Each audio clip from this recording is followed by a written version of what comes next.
Good day, students. Welcome to math.serve.com. In this clip, we're going to be going over how to solve problems with exponential growth functions. Before we get started, we're going to take a look at the formula that will be guiding our problem solving process. So let's go ahead and take a look at the exponential growth function formula. Alright, so the exponential growth function formula is given by y equals a times 1 plus r raised to the t. Okay, so what do the different components mean? Let's start with a. A basically represents the initial amount.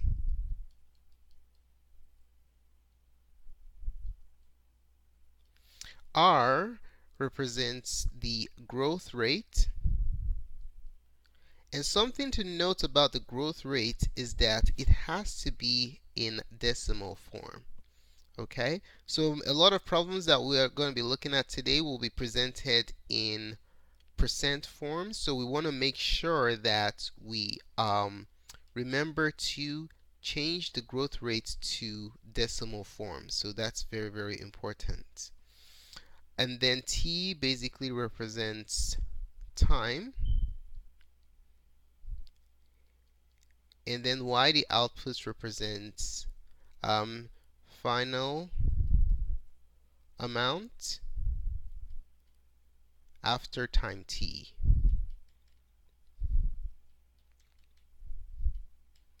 Alright, so there goes your exponential growth function formula.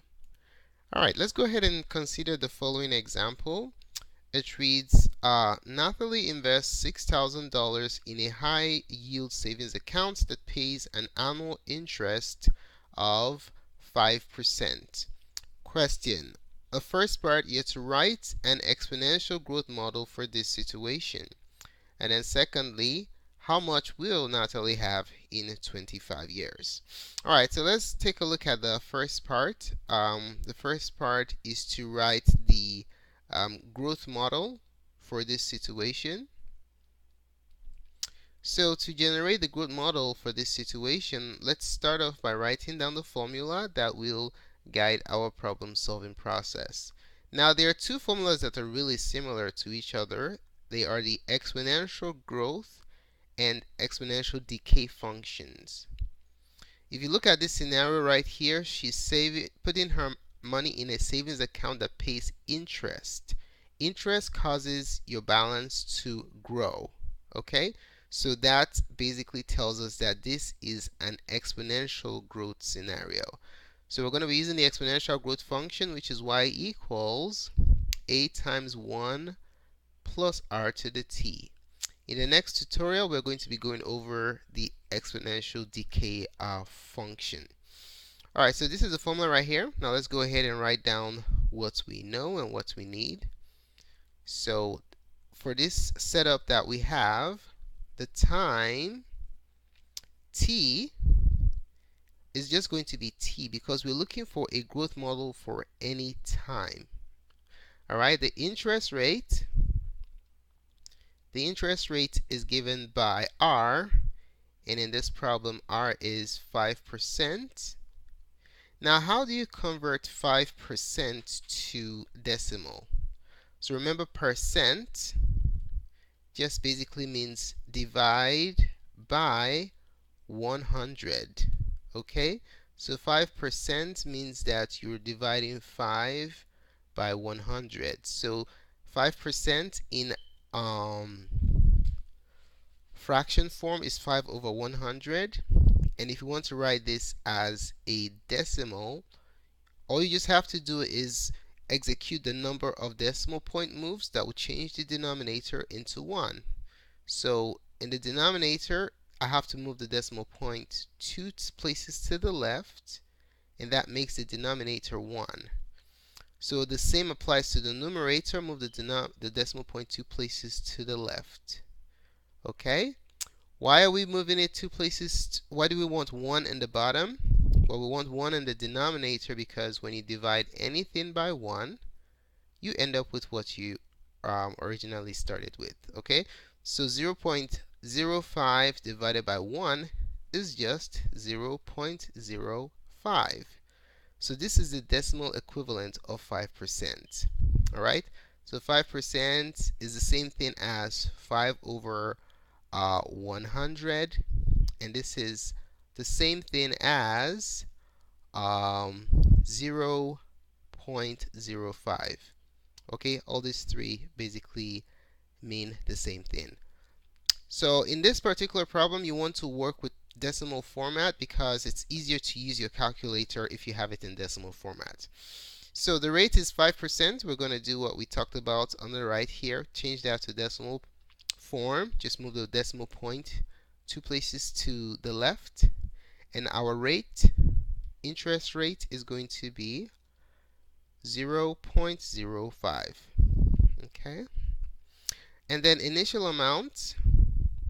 The initial amount is given by the variable a, and as indicated here, Natalie started with $6,000, so the initial amount is 6,000. All right, so what's the growth model going to be? Let's go ahead and rewrite our formula. Our formula is y equals a times 1 plus r raised to the t. So all we're just going to do is just carry out some substitutions, okay? So we are going to take 6,000 and plug it in for a, and then we'll take 0.05, which is the rate in decimal form, and plug it in for r. And then guess what? T stays exactly the same as it is. And then we just take t, leave it alone. Alright, so if we carry out that substitution, we'll be able to see what the growth model looks like. Alright, let's go ahead and do it. When we substitute, we're going to have y equals 6,000 times 1 plus 0.05 to the t power. Now we can combine the numbers in the parentheses. They are like terms, they're both constants. So our final answer for the growth model is y equals 6,000 times 1.05 raised to the t power. Okay, let's go ahead and box that. This is our growth model. Let's just put it on the side here just for emphasis. So this is our growth model.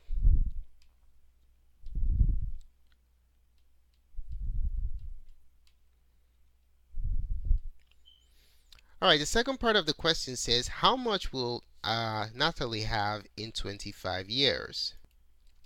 All right, so let's go ahead and take a look at that. So now we're going to be looking at amount she has in 25 years. All right, so the nice thing about having the growth model is that all we just need to do is input the time period into the growth model and determine what the final answer is. So the only variable here is t, which is 25 in this particular case. So we're going to rewrite our growth model, which is y equals 6,000 times 1.05 to the t. So the growth model helps you, it tells you the formula for calculating the final amount at any time t. So when the t time is specified, you just simply plug it in here. So the t in this particular case is 25, so we're going to take 25 and plug it right here. Okay? And what's that going to yield? We're going to have y equals 6,000 times 1.05 to the t, which is 25. Okay, so we're going to need our calculators to carry out this computation. We're going to be using the TI-84 calculator for this. So let's enter this. So we're going to have 6,000 times parentheses 1.05. Now, how do you enter exponents in our calculator? You basically make use of the caret button. Okay, underneath clear you have the caret button, so that will cause exponentiation to happen. So caret exponent 25. All right, and then our final answer is going to be $20,318.13. So y equals 20. What was the answer again? 318. 20318 0.13. Okay, so let's say what the meaning of this answer is in a complete sentence. Let's place this answer in context. Based on the question, this result that we just got basically tells us that Natalie will have $20,318.13 in her savings account in 25 years or after 25 years. Okay, in her savings account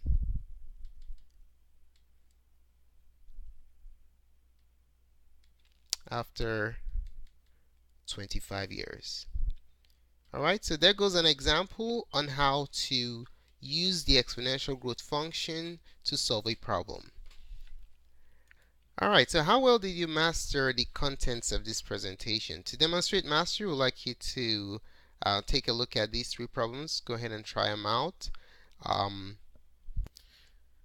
So what you do is basically pause the video at this time, go ahead and solve the three problems. When you're done attempting the three problems, click back on the play button, and then you will see what the answers are momentarily. Alright, so hopefully you've had a chance to try out these three problems. Let's take a look at what the solutions are. So for the first one, the model is given by y equals 450,000 times 1.03 raised to the t power. Okay, and then the second answer, how much the value will be in 10 years. That's y of 10. That's going to be, if you plug it into the calculator, is going to be 604,762.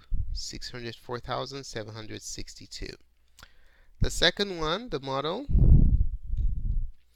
is given by y equals 5,000 times 1 plus the interest rate, 1.045 raised to the t power. How much you have in 2023, that's in 24 years, y of 24 is going to be $14,380.10. And then the last one, the model is given by y equals 36,000 times 1 plus the interest rate, the growth rate, which is 7% raised to the t. The rent in 7 years is going to increase to $57,808.10. Alright, so these are the answers to try these problems. Now, how do you solve exponential decay problems? Well, stay tuned. In our next presentation, we are going to be going over those type of problems. Thanks so much for taking the time to watch this presentation. We'd like to know what you think. If you found the contents of this tutorial helpful in your studies of exponential growth functions, to give us a thumbs up. Your positive feedback is very valuable to us. If you have any questions or comments, feel free to post it in the comment section below. We'll be glad to assist you. Do not forget to subscribe to our channel for updates to other presentations such as this.